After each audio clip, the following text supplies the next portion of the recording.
धर्मेंद्र सक्सेना 9,6,58,16,350।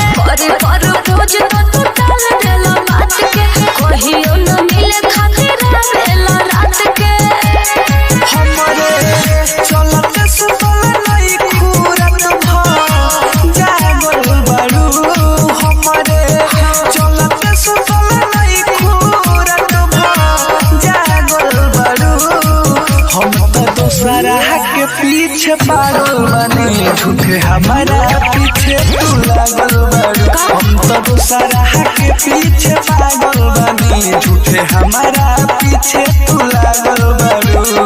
ऐसा मत बोलो।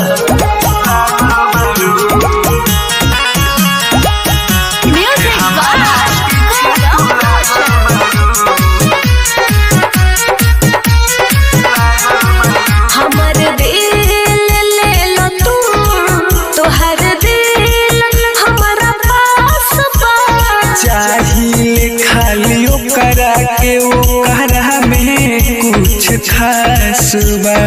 ऐसा का बाबू बोला हमारे दिल ले लो तुम तोहर दिल हमारा पास बा। चाहिए खाली करा के वो करा में कुछ खास बा। किन के दे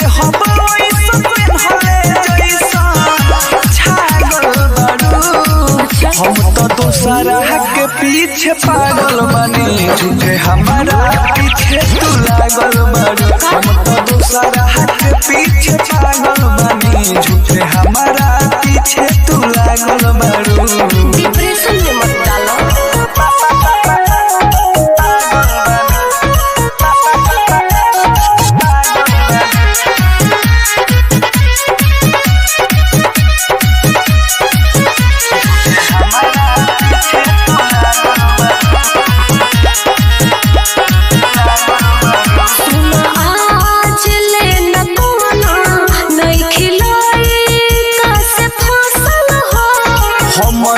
दिलवा में सुनो ये बबुनी उहे बिया बसल हो।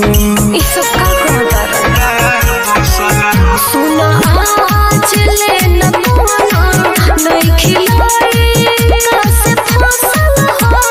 हमारो दिलवा में सुनो ये बबुनी उहे बिया बसल हो।